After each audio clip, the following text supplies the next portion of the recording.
Olá pessoal, sejam bem-vindos à Ponte dos Livros e o livro de hoje é 20.000 Léguas Submarinas do Júlio Verne. Esse livraço aqui que na verdade é uma grande aventura submarina, né, como o próprio título já fala. Gente, eu amei ler esse livro aqui, tem uma história que vai cativar a sua atenção, personagens que são cativantes, que são interessantes, você vai querer, né, saber do destino deles, e também por conta do capitão aqui, né, do submarino que aparece aqui na história, que é uma figura misteriosíssima. Você fica querendo saber qual é a história dele, quais são as motivações que ele tem para estar fazendo o que ele está fazendo, enfim. Mas quem era o Júlio Verne, né? O Júlio Verne foi um autor francês do século XIX, que ele começou a sua carreira fazendo alguns livros que tinham esse cunho científico, informações científicas demais, as narrativas dele, e aí justamente por conta disso não atraía tanto o público. Então ele entrou no mercado literário sem tanta eminência. Então ele foi tentando fazer algumas tentativas que não foram dando certo, mas depois que ele conheceu o editor chamado Hetzel, que também já tinha fracassado algumas vezes, agora estava retornando com mais experiência para o mercado, começou a orientar o Júlio Verne, dando algumas dicas para ele, falando que ele poderia colocar um pouco mais de humor nos livros dele, ele poderia suavizar um pouco aquele pessimismo que o autor também tinha nas obras dele, que ele acreditava que parece que quanto mais a humanidade avançava do ponto de vista científico, parece que estava andando para trás do ponto de vista humano, estava deixando de ser moral, estava se tornando cada vez pior. Isso é chamado inclusive de problema Verne. Ele pediu para que suavizasse aquele pessimismo, que ele era muito pessimista. Aí sim, eles juntos lançaram o primeiro sucesso do Júlio Verne, que foi o 5 Semanas em um Balão. E aquele livro realmente estourou e o Júlio Verne começou a se tornar um autor realmente de eminência, conhecido, e os livros dele começaram a ser publicados sempre nessa pegada de serem viagens. E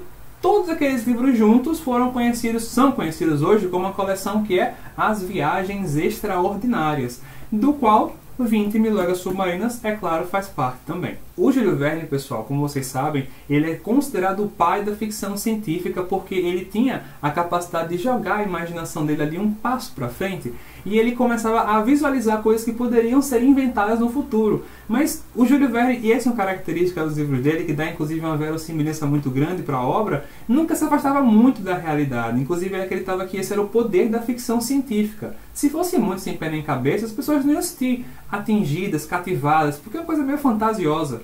Mas, se elas tiverem uma aproximação com a realidade, aquelas pessoas poderiam pensar: isso poderia acontecer, isso é factível, e aquilo prendia muito mais a atenção do público. E com esse livro aqui, pessoal, não vai ser diferente. Ele vai observar o que estava acontecendo ali na época. Até falam que esse livro não é tão visionário assim, porque inclusive já haviam submarinos sendo desenvolvidos na época em que Júlio Verne escreveu esse livro aqui. Inclusive, um submarino já estava em execução, já estava sendo utilizado pela frota norte-americana. Então o submarino já existia, mas o Júlio Verne vai utilizar a imaginação dele para dar um passo a mais, para imaginar como ele poderia ser ainda melhor aquele submarino, de forma então que a gente vai ter o Nautilus aqui no livro, que é um submarino fantástico, extraordinário, mas que não é um submarino sem pé nem cabeça. Vai ter uma base, vai ter um pé ali na realidade. Mas vamos lá.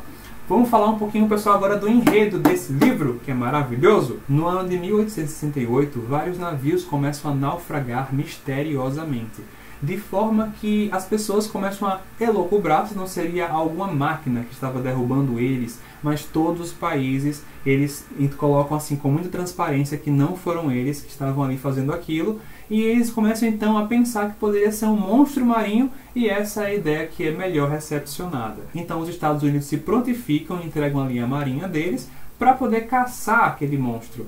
E um deles é o professor Pierre Aronnax, que é um professor do Museu de História Natural de Paris. Ele vai aceitar o convite e também vai levar o criado dele ali. E o nome desse criado que ele tem é Conseil, que em francês quer dizer conselho. E o criado dele, que sempre está ajudando ele ali no Museu de História Natural, ele sabe tudo decorado, apesar de não ter uma experiência nada prática, ele não sabe nada na prática. Se ele visse, o Júlio Verne fala, né, uma cachalote e uma baleia azul, ele não saberia a menor diferença entre as duas.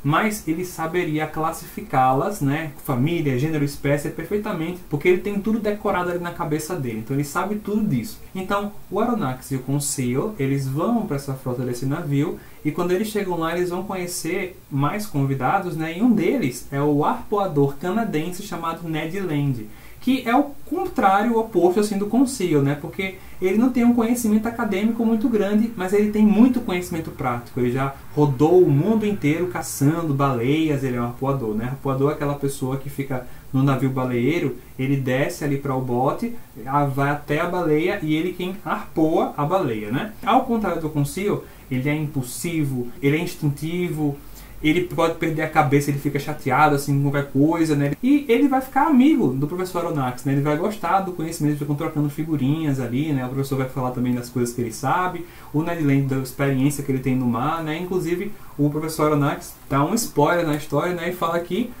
já que é um relato, né? Então não tem problema falar, né? Claro que ele sobreviveu para estar contando a história. Que eles são amigos até os dias que ele está escrevendo essa obra, né? E gostaria de viver mais 100 anos só para continuar amigo do Ned Land, né? Isso é interessante. Mas o Ned Land, ele é um cara que não acredita de jeito nenhum que exista realmente um monstro marinho rondando ali os mares. E o pessoal ali já está no todo um clima bem animado para poder caçar, só que o tempo vai passando e nada daquele monstro vai aparecer. Passam meses e aí aquela tripulação que de animada passa a ficar frustrada e chateada e começa a pressionar o capitão para que ele desista da viagem. O capitão diz, olha, 3 dias eu desisto. E nos 45 do segundo tempo, eis que justamente o Ned Land, que não acreditava em nada daquilo, vai ver uma coisa muito esquisita ali no oceano. Eles pensam a princípio que seria uma baleia que está dormindo, porque as baleias quando dormem elas ficam meio que assim flutuando no oceano. E eles pensam que seria uma baleia dormindo, só que tem um negócio, tem muita luz ao redor dela, assim, uma luz muito forte debaixo da água. Então eles começam a se aproximar bem devagarinho, pensando que pode de repente matar aquela criatura enquanto ela está dormindo ali, né, eles pensam que estaria dormindo. E quando eles começam a mexer, né, a realmente tentar arpoar, a tentar mexer ali de qualquer forma, aquele monstro vai despertar, né? Aquilo ali vai começar a sair nadando bem rápido, mais rápido que o navio consegue, e ele consegue tomar uma velocidade muito maior, o navio persegue, eles passam do dia para a noite, o capitão fica muito furioso porque não está conseguindo derrubar aquele bicho, e anda outra, pessoal, aquele monstro vai voltar para revidar tudo aquilo que está sofrendo, e vai bater o navio de uma forma que ele vai quebrar o navio, e ele não consegue mais nem ir para a direita ou para a esquerda, só consegue seguir em frente. No que ele bate, o professor Aronnax e o Ned Land vão cair no mar. E o Conseil, que sempre muito solícito, ele não cai do navio, mas quando ele vê que o Aronnax caiu, ele pula junto para ajudar. Eles não vão ter uma outra escolha a não ser se segurar naquele monstro que está flutuando ali. E eles vão perceber que aquele monstro é um monstro bem esquisito, porque ele é feito de metal, de placas metálicas, todas muito ligadas assim uma na outra, muito próximas, e aparafusadas muito fortemente, hermeticamente fechado, de forma que a água não consegue entrar. E é claro que a gente sabe que seria o tal do submarino. Vai ter uma escotilha ali, ela vai abrir, eles vão ser colocados para dentro, mas não como convidados, e sim como prisioneiros.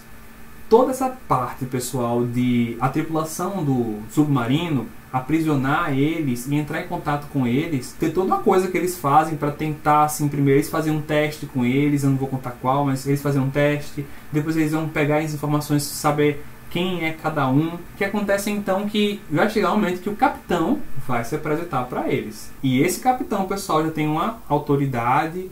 Mesmo que o Ned Land esteja atacando um dos homens ali, porque o cara vai entrar, né, um dos homens da tripulação do Nautilus vai entrar ali onde eles estão aprisionados, e o Ned Land só vai atacar ele direto. Quando o capitão entra, o capitão só manda o cara parar de lutar. Aí o cara para. O Ned Land para também, porque ele toma um susto com a ordem do capitão. E aí o cara só levanta, o capitão manda ele sai sem nem olhar pro Ned Land, sem nem retrucar, nem um olhar de raiva, assim, obedece mecanicamente. Então, o capitão vai acusar os três de terem tentado destruir o seu submarino, né? De serem invasores. Aí o capitão fala assim, olha, tem 2 escolhas vocês. Vocês podem ficar sem problema, vão ter a liberdade de ir e vir aqui dentro, conhecer todo o navio, participar do nosso navio, do submarino, e ter todos os direitos que eu e a tripulação temos, ou vocês podem morrer lá fora, afogados. É isso aí. E aí, pessoal, é claro que eles escolhem ficar naquele submarino, se submeter àquela legislação incivilizada que o capitão tem, e eles são realmente postos para dentro do submarino.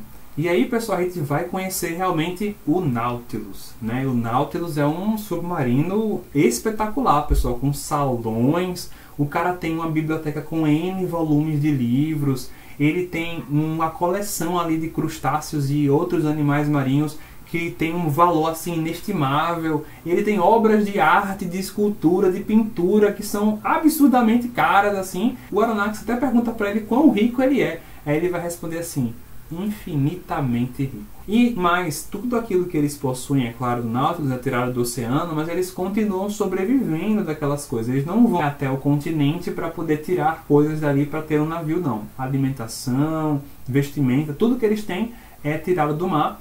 Isso porque o capitão, ele é realmente um misantropo. Ele tem um ressentimento muito grande com a raça humana. Aconteceu alguma coisa que ele não fala qual, mas ele demonstra essa ojeriza com relação à civilização humana, e ele escolheu viver recluso ali no mar, junto com aquela tripulação, para não entrar em contato com toda aquela sujeira, aquela maldade que a humanidade tem. Quando perguntam o nome dele, ele pede para que chamem ele de Nemo. Só que Nemo, em latim, quer dizer ninguém. Então ele não dá o nome dele. Então o capitão vai levando eles ali pelo Nautilus, e o professor Aronnax, ele se encanta pelo Nautilus, porque o Nautilus ele tem uma parte, fora tudo isso, né, que ele já tem um órgão, um instrumento musical ali, né, um órgão para tocar, e ele tem uma parte que assim, tem um vidro circular gigantesco, e dá para ver o oceano do lado de fora, porque o Nautilus ele também tem uns holofortes muito potentes que deixam que se veja o oceano lá fora. Então passam ali os peixes, passam ali as espécies, passa tudo, e as pessoas podem ver, deslumbradas de uma segurança muito boa, de um conforto, toda aquela beleza que o oceano tem. É outra característica aqui da obra, pessoal, que também faz parte das digressões, né, desse livro, que ele vai falar assim, quais são as espécies que tem no mar, quais são os peixes que tem por ali, e é tudo muito deslumbrante, tudo muito maravilhoso, né? E o professor Aronnax, claro, fica maravilhado com aquilo, né? Ele é professor de História Natural. Como é que ele não vai ficar feliz, assim, extasiado de estar naquele ambiente? Ele fica doido, porque, meu Deus, ele nunca teria a oportunidade de, no museu, fazer uma viagem extraordinária daquela, e agora ele está ali em loco, vendo tudo aquilo acontecer diante dos olhos dele, e fica completamente apaixonado por aquela experiência, né? Mas aí o Ned Land vem, não, homem do meio acadêmico, homem do conhecimento, dos livros, quebra aquilo, né? Joga um balde d'água nele e fala: professor, acorde, né? Olha, preste atenção, você é prisioneiro aqui no Nautilus. Vamos buscar uma forma, o mais rápido possível, de fugir daqui. E aí o professor Aronnax, é claro que ele topa. Então, pessoal, vão ter duas situações. A primeira é essa questão da fuga, como é que eles vão fazer para se evadir dali. E a outra é, quem é esse Capitão Nemo?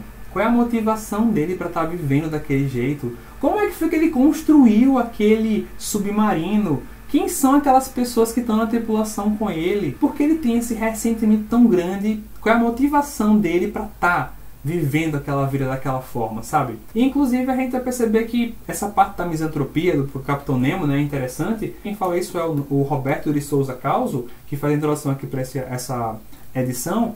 Há um avanço muito grande do ponto de vista do conhecimento, quando parece que é um passo para trás, um retrocesso do ponto de vista da sensibilidade humana, do avanço moral. É o tal do problema Verne. E eu só queria falar uma coisa bem rápida, que é uma curiosidade que eu achei legal que tem aqui no livro, tá, pessoal? Quase que eu me esqueço de falar. O Nautilus tem um lema, chama-se Mobilis Immobile, que é latim, quer dizer o movimento no movimento, porque o submarino é algo que se move, mobilis, immobile, dentro do movimento, que é o que? As águas que ficam sempre em movimento do oceano. Então, pessoal, a tripulação aqui vai passar por poucas e boas, vai passar por intempéries que a natureza vai ofertar. Eles vão passar por lugares incríveis, maravilhosos, né? Vão ter segredos sendo desdobrados sobre o capitão, sobre as motivações dele, o que move ele estar ali naquele oceano. Também vão ter lugares inventados pelo próprio Júlio Verne e você não percebe que são inventados. É tão verossímil tudo que ele cria. Veja, aqui ele vai colocando algumas coordenadas do ponto de vista de longitude, latitude, e elas não são 100% precisas, né? Quem fala isso é o Roberto Souza Causo, mas dão um tom muito gigantesco de realidade, de forma que então nós vamos acreditar nessa viagem, acreditar que eles estavam naqueles pontos, observando aquelas espécimes. Então, quando ele vai falar pra gente de algum lugar que não existe, você acredita naquele lugar. Tem uma ilha, o cara criou uma ilha inteira e você acredita naquela ilha, tá entendendo? Mas é claro que tem inúmeros lugares reais porque eles passam aqui no livro. Inclusive alguns lugares históricos. Para falar em história, eles vão passar por um local mitológico também, em determinado instante, mas aí isso é claro fica também a cargo, né, da imaginação do nosso autor. Há uma referência à mitologia aqui. E também, pessoal, vão passar por perrengues, por perigos de vida. Realmente eles passam por algumas situações que são científicas e justamente porque tem essa base na ciência se torna ainda mais verossímil, mais próximo da realidade. Você fica muito apegado à narrativa, você tem que saber o que é que vai acontecer com esses personagens. Você não vai conseguir largar o livro a não ser quando aquele trechinho passar. Você tem que terminar para saber o que é que vai acontecer. Gente do céu. Gente, é isso. É isso, tá bom? Gente, peguem esse livro pra ler, tá certo? Um baita livro maravilhoso. Se vocês não pegaram 20 Mil Léguas Submarinas do Júlio Verne, peguem pra ler esse livro incrível. Ah, mas eu vou falar que tem as digressões. As digressões são belíssimas, porque são todas descrições daqueles peixes do oceano. E você vai vendo aquelas coisas, aqueles formatos. Transmite para o leitor um senso de beleza, de contemplativo, de maravilhamento. Você vai lendo e você vai babando enquanto você lê com toda a beleza do oceano. Simplesmente isso. E é isso, pessoal. Vamos terminar nossa resenha por aqui. Se você não deixou o seu like, por favor, deixa o seu like aqui no canal. Ative o sininho para você não perder as próximas notificações dos próximos livros que vão lançar por aqui. Compartilhe esse vídeo com as pessoas que você conhece, com seus amigos, com a sua família. Se inscreva no canal. E é isso, pessoal. Muito obrigado pela sua atenção. Muito obrigado pela nossa travessia. E até a próxima!